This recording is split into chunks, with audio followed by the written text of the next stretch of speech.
क्या आप जानते हैं कि साउथ अमेरिका के पानी का टेम्परेचर डिसाइड करता है इंडिया में मॉनसून कैसा होगा? आज हम इन दो ओशियानिक ट्विन्स का कंप्लीट पोस्टमार्टम करेंगे। नाम है एल नीनो एंड ला नीना। नमस्कार दोस्तों, स्वागत है आपका इस में। This is Anil Mishra. पहले देखते हैं नॉर्मल ईयर में क्या होता है। पैसिफिक ओशन में एक करंट चलता है जिससे कहते हैं वॉकर सर्कुलेशन। ईस्टर्न पैसिफिक यानी कि साउथ अमेरिकन कोस्ट पे यहाँ कोल्ड वाटर यानी पेरुवियन करंट जो कि कोल्ड करंट होता है, सरफेस पे आता है, हवा को कूल करता है और हाई प्रेशर क्रिएट होता है।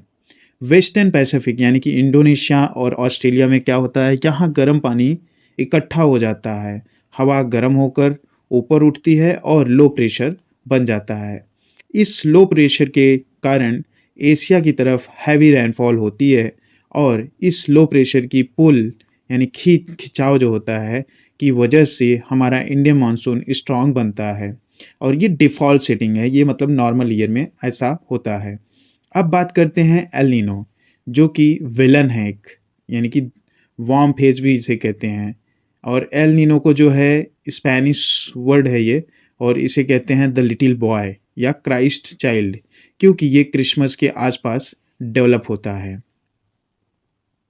एल नीनो में वॉकर सर्कुलेशन वीक हो जाता है या फिर रिवर्स हो जाती है। जैसा आप देख सकते हैं रिवर्स हो जाती है।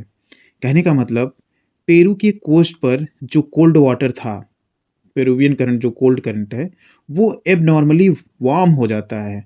गर्म पानी की एक पूरी ब्लॉब वेस्टर्न पैसिफिक की तरफ नहीं जाती है बल्कि ईस्टर्न पैसिफिक में ही रह जाती है। और इसका रिजल्ट क्या होता है, जहाँ हाई प्रेशर होना चाहिए था वहाँ लो प्रेशर बन जाता है।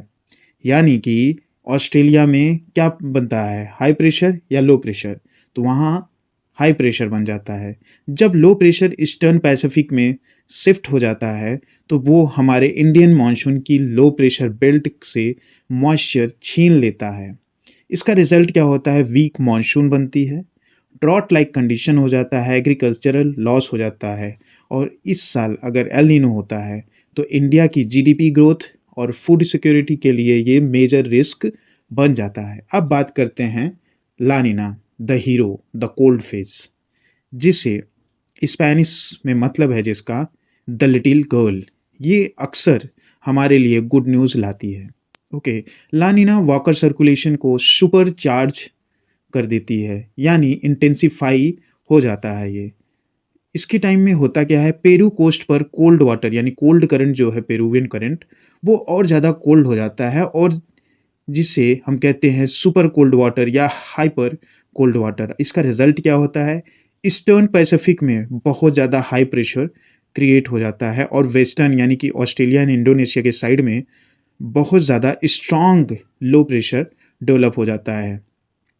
ये स्ट्रॉन्ग लो प्रेशर इंडिया पे इम्पैक्ट अब दिखते हैं इस पे, कि ये स्ट्रॉन्ग लो प्रेशर जो है इंडियन ओशन और अरेबियन सी से बहुत ज़्यादा मॉइस्चर पुल करता है। इसका रिजल्ट होता है strong monsoon above normal rainfall, but also ये high risk of flood and excess rain in many part of India.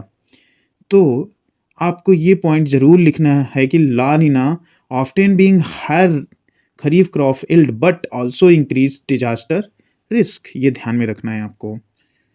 तो दोस्तों, टर्म इंसो, जैसे इंसो जो है, क्विक रिवाइज कर लेते हैं दोनों को कंपैरिजन में। इंसो का मतलब क्या होता है, एल नीनो सदर्न ऑसिलेशन। ये टर्म दोनों फेज को कवर करता है। इंडिकेटर क्या है, El Nino is associated with negative southern oscillation index और ला नीनो जो है associated with positive southern oscillation index. Core difference ये है कि एल नीनो में warm water in Pacific ocean में होता है और ला नीनो में cold water in eastern Pacific ocean में होता है। दोनों ही कंडीशन ग्लोबल वेदर पैटर्न को डिस्टर्ब करती हैं। इसका डायरेक्ट इम्पैक्ट एग्रीकल्चर, फिशरीज और वाटर मैनेजमेंट पर पड़ता है।